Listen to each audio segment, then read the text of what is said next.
Hello guys, good morning. So welcome back to my YouTube channel. This is Otoboy Zone.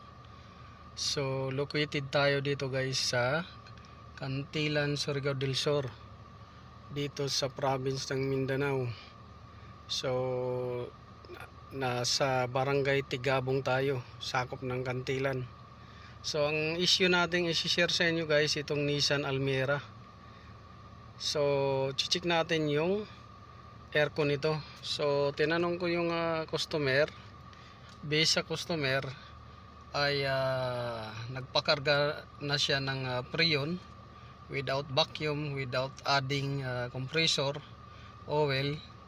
So nakalimutan ko kung isa o dalawang beses na yata. So share lang to, sharing is caring. So isa na masasabi ko, bawal yung ganon, dagdag ng Freon pero hindi binakyum, hindi nadagdagan ng compressor oil. So ito guys, pinaandar natin. So minumonitor natin kung gaano kalamig yung aircon niya. So tanghaling tapat ngayon pero nakasilong siya. Ayan. So ating i-check ang aircon niya. So dito naka number 1. Number 1 siya. So ilawan natin para kita yung kita. So dito naka-full siya. So yan, naka-full, dapat sobrang lamig na yan. Tapos dito naka-front mode. Tapos recirculation. Ayan. Ang ano niya dito recirculation. Yan. So dapat ang setting niyan ito, siniting niya sa full cold, front mode, blower. Tapos siniting niya sa outside air pass. So mali ang setting dito, dapat recirculation door. Tapos dito naka number 1. So titingnan natin ngayon kung malamig ba yung aircon. So tandaan nyo guys dito pag nag-set kayo full cold, ito full cold, no? Sobrang lamig na dapat yan. Dito front mode, so front mode blower, tapos recirculation door, hindi outside pass door. Tapos naka number 1 siya. So tingnan natin kung gaano kalamig or sagad yung ano niya, aircon. So yan, titingnan natin kung gaano kalamig. So dahil ang sinasabi ko guys ay bawal yung mga ganong sistema para sa akin. So bilang aircon technician, nag-training tayo, may training tayo sa electrical, car aircon, car electronics at mechanical. So mayroon tayong mga training yan at saka certificate. So based sa aking sa aking knowledge ay bawal po yung magdagdag lang kayo ng Freon without vacuum, without compressor oil adding, ganun. So masisira yung compressor nyo, pati system nyo. So marami na akong ginawa yan at yun nga, ganun yung nangyari, sira. Iba-ibang unit, ganun ang nangyari, sira ang compressor. So tingnan natin kung hanggang saan ang sagad niya. Ayan. So nakasilong pa tayo niyan guys Dapat sobrang lamig silong pa tayo sa shop nating maliit. Kung nasa labas nito, hindi ito lalamig ng So ito guys. So after nating pinaandar ng 10 to 15 minutes, dapat malamig na siya. So titingnan natin. Ganyan lang yung lamig niya, 7 degrees. Ayan, 7 degrees. So hindi siya malamig sa ganyang reading. Kasi unang-una nakasilong pa tayo, wala tayo sa tirikan ng araw. So how much more kung nasa labas tayo or sa tirik ng araw, tanghaling tapat. Ganyan lang, 7 degrees. So ngayon titingnan natin yung tubo sa labas kung nagpapawis. Tingnan natin. Ayan. So, kung nagpawis yung tubo niya.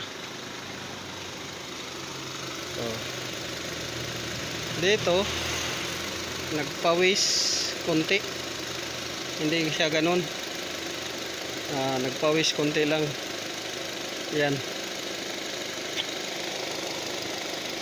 So, titingnan natin kung may mga singaw din yung ano niya, valve. So, ayan, may singaw. Tumunog. Ganon. Confirm, basa sa loob. Ilawan natin. Ayan. So, basa sa loob, may singaw. So, cause yan ng over high pressure. Dito naman sa sa low side, ganon rin, sumingaw. So, positive, nagbawas ng preyon siya.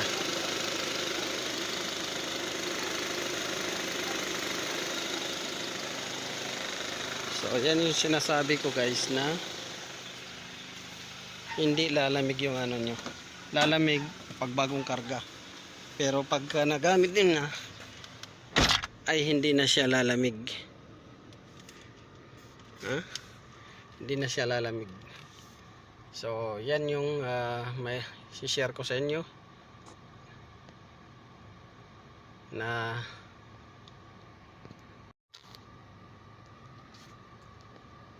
dapat kung magpakarga kayo, huwag kayong magtipid. Kasi pag tinipid ninyo, nagpakarga lang kayo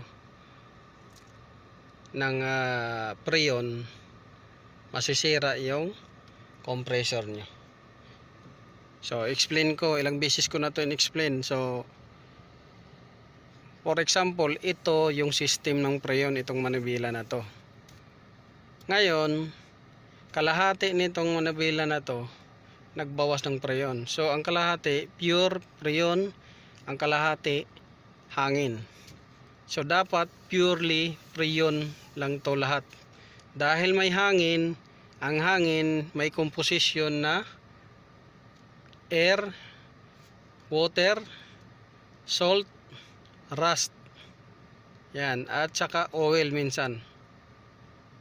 So, yun yung contaminate sa system. So, ang kalaban ng aircon system natin, contamination. Parang oil yan ng sasakyan.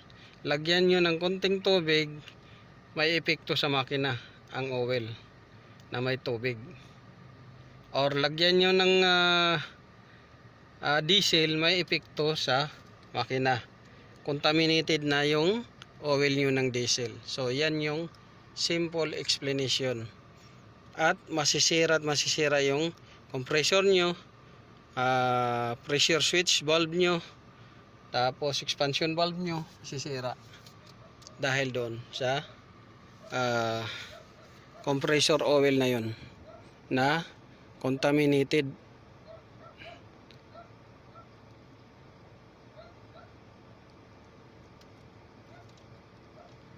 So ngayon ititest natin uli gamit itong ating temperature gauge. Ito. So i-on natin. Teka lang. I-reset natin to. So ayan guys. Matapos nating i-observe at gawin tong aircon nya. So ito na, kanina 6 degrees centigrade ang reading nya. So ngayon 3 na. 3, bababa pa yan ng 2. Bababa pa yan ng 2. So 3 na yung ano nya at bumababa pa ng bumababa. So malamig na yung aircon nya, nadagdagan na ng lamig. Ayan, nadagdagan na ng lamig siya.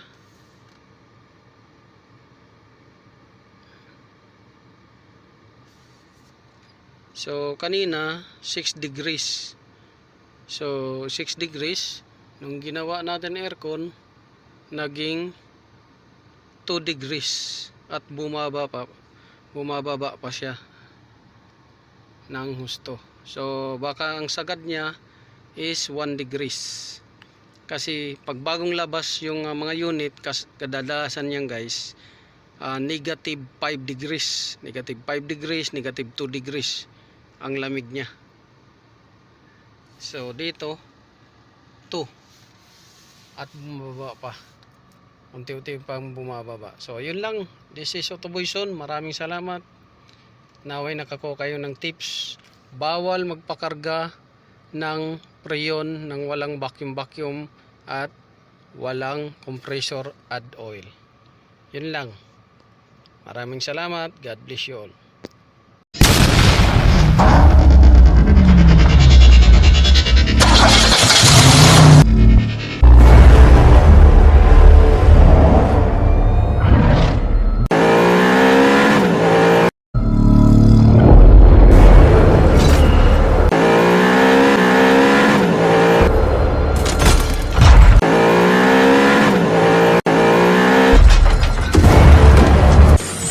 Make